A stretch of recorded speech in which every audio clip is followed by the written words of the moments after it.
साथियों नमस्कार। मैं दिलीप बिदावत कुर्जा मरुभूमि के प्रति प्रेम यूट्यूब चैनल पर आपका एक बार फिर गणमान्य स्वागत है। आज की इस कड़ी में हम मरुधरा से बाहर निकलकर वसुंधरा की बात करेंगे। धरती पर व्याप्त भूखमरी की बात करेंगे। प्रतिवर्ष देश और दुनिया में भूखमरी और कुपोषण पर बेबुनियादी चर्चाएं होती है। कुछ भरे पेट वाले लोग अपना वैचारिक आफरा झाड़ने के लिए भूखमरी पर अपने विचार रखते हैं। इस चर्चा के होने का मुख्य कारण प्रतिवर्ष वैश्विक भूख सूचकांक की रिपोर्ट का सार्वजनिक होना है। भूखे पेट विचार उत्पन्न नहीं होते। अलग अलग विचारधाराओं के समर्थक भूख से ग्रसित नहीं है। विश्व भूख सूचकांक रिपोर्ट को आधार मानकर अथवा विश्व खाद्य दिवस पर विश्व में व्याप्त भूखमरी और उनके कारणों पर विचार प्रस्तुत करते हैं, जो भूखमरी के वास्तविक कारण नहीं है। वास्तविक कारण तो वही जानता है जिसका भूख से निरंतर सामना होता है। भूखमरी के ये शर्मनाक विचार इतनी सफाई से रखे जाते हैं कि असल में पूरी दुनिया में भूखमरी की स्थिति पैदा करने के लिए जो वर्ग जिम्मेदार है उसे क्लीन चिट मिल जाती है। दूसरी तरफ भूखमरी से ग्रसित वर्ग नियति मानकर मौन है। आइए आज थोड़ी भूख की बात कर लें।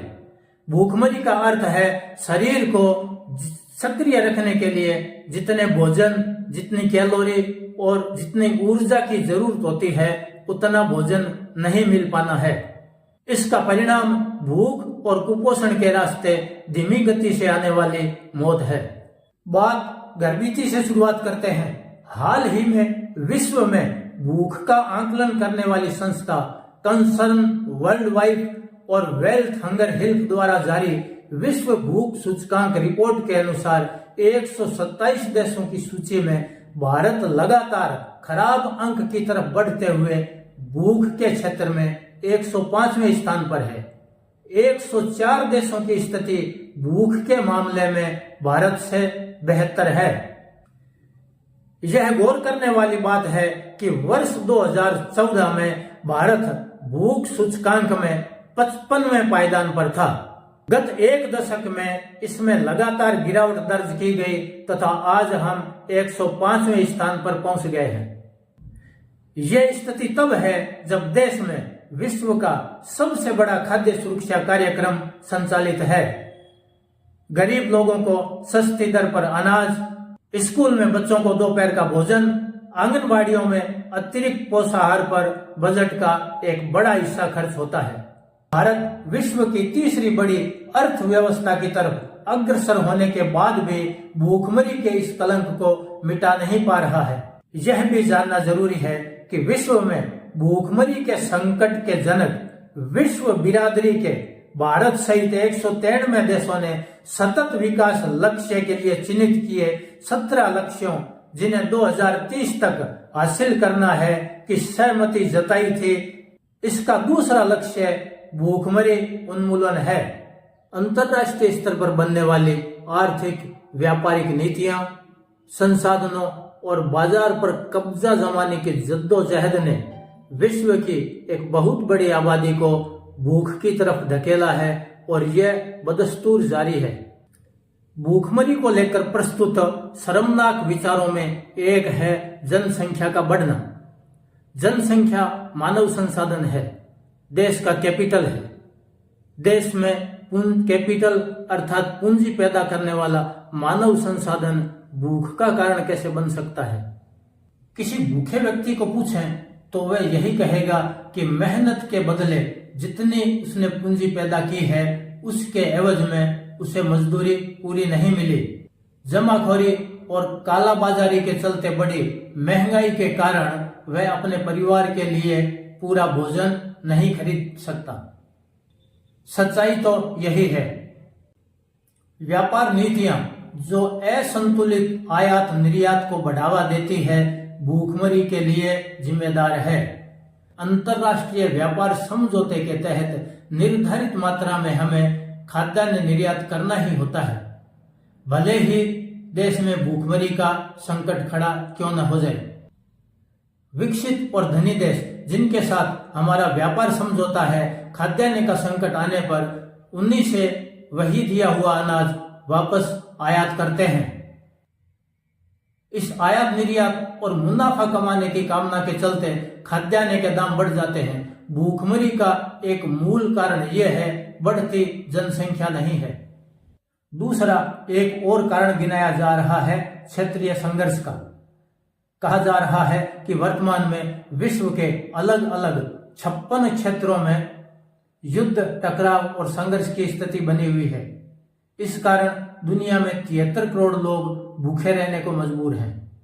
यह दूसरा बचकाना कारण पेश किया जा रहा है।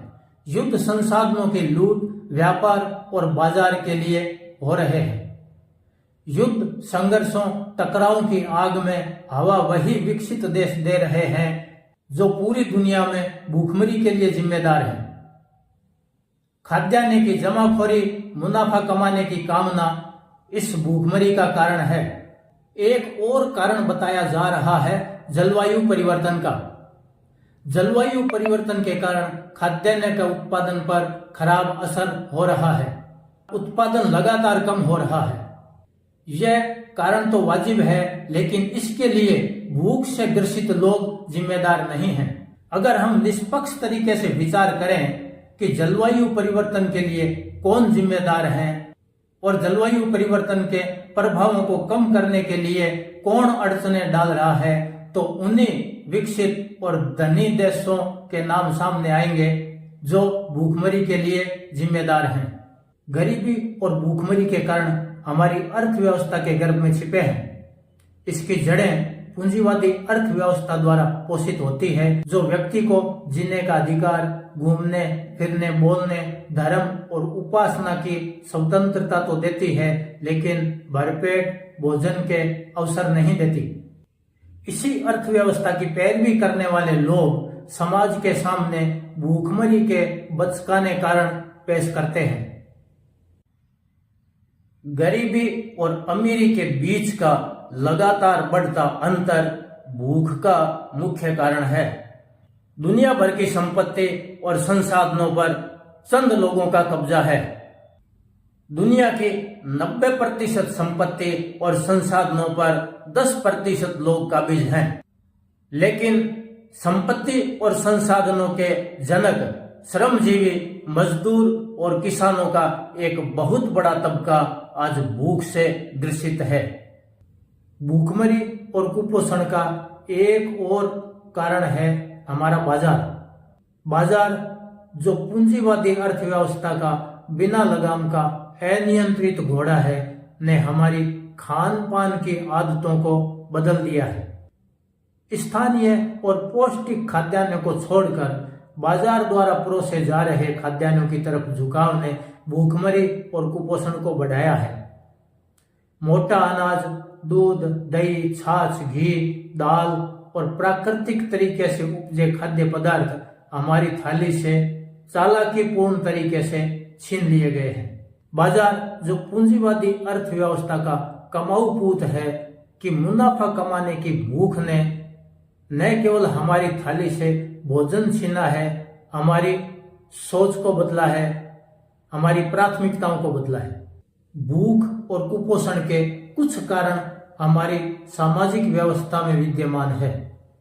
आधी आबादी अर्थात महिलाएं सामाजिक कारणों, रीति रिवाजों, परंपराओं के कारण भूख और कुपोषण की शिकार हैं। यह कुपोषण के चक्रव्यूह में फंसी हैं। प्रत्येक घर में महिलाओं के साथ किसी न किसी रूप में होने वाला भेदभाव, कम उम्र में शादी, कम उम्र में संतानोत्पत्ति और संसाधनों व संपत्ति से वंचितता का यह चक्र आधी आबादी को कुपोषण की जाल में फंसाए हुए है। दुनिया के तमाम लोगों की आय बढ़ भी जाए, तब भी यह जरूरी नहीं कि दुनिया की यह आधी आबादी कुपोषण से मुक्त हो जाए। महिलाओं की भूख और कुपोषण की यह स्थिति आर्थिक कारणों से नहीं है, सामाजिक कारणों से ज्यादा है। इसको लेकर प्रत्येक व्यक्ति को इन प्रथाओं, रीति रिवाजों को समाप्त करने और व्यवहार में बदलाव लाने की जरूरत है। तभी आधी आबादी कुपोषण के इस चक्र से बाहर निकल सकती है। हालांकि हमारी सरकार को भी भूखमरी और कुपोषण के इस कलंक को लेकर चिंता है। वे भूखमरी पैदा करने वाले मुख्य कारणों को बदलने की मंशा तो नहीं रखती, पर कुछ कार्यक्रम चलाकर भूखों को भोजन दे रही है। शायद हमारा देश पहला ऐसा देश होगा जिसने खाद्य सुरक्षा कानून बनाया है और इसके तहत कई सारे कार्यक्रम चलाए जा रहे हैं। गरीब वर्ग के लिए सार्वजनिक वितरण प्रणाली के तहत निःशुल्क अथवा सस्ती दर में अनाज उपलब्ध कराना, महिलाओं और बच्चों को कुपोषण से मुक्त कराने के लिए आंगनबाड़ियों का संचालन और विद्यालयों में दोपहर का भोजन मुहैया कराना, रसोइयों का संचालन कर सस्ती दर में पका हुआ भोजन उपलब्ध कराना जैसे बड़े कार्यक्रम हैं जिनका सफल क्रियान्वयन योग्य व्यक्ति तक पहुंच सुनिश्चित हो जाए तो विश्व हंगर इंडेक्स में हम बेहतर हो सकते हैं। कुछ योग्य गरीब लोग कार्यक्रमों से आज भी वंचित हैं, जबकि इसका दूसरा पक्ष यह भी है कि बहुत से अयोग्य लोग क्रियान्वयन की खामियों के कारण इन योजनाओं का लाभ उठा रहे हैं। यह बात भी सत्य है कि मुख्य कारणों पर प्रहार किए बिना विश्व में या हमारे देश में भूखमरी से निजात पाना मुश्किल है। यह विचार भूख के भूगोल को आम लोगों की जानकारी में लाना इसका मुख्य उद्देश्य है। हो सकता है आप इन विचारों से सहमत नहीं हों, लेकिन सच्चाई यही है। यह जानकारी और विचार आपको कैसे लगे कमेंट में जरूर बताएं। जानकारी अच्छी लगे तो वीडियो को लाइक व शेयर करना ना भूलें। आप चाहते हैं कि चैनल के मार्फत समय समय पर सामूहिक मुद्दों पर बात जारी रखी जाए तो चैनल को सब्सक्राइब करें व अपने साथियों को भी सब्सक्राइब करने के लिए प्रेरित करें। अगली कड़ी में नई जानकारी के साथ फिर मिलेंगे, तब तक के लिए धन्यवाद।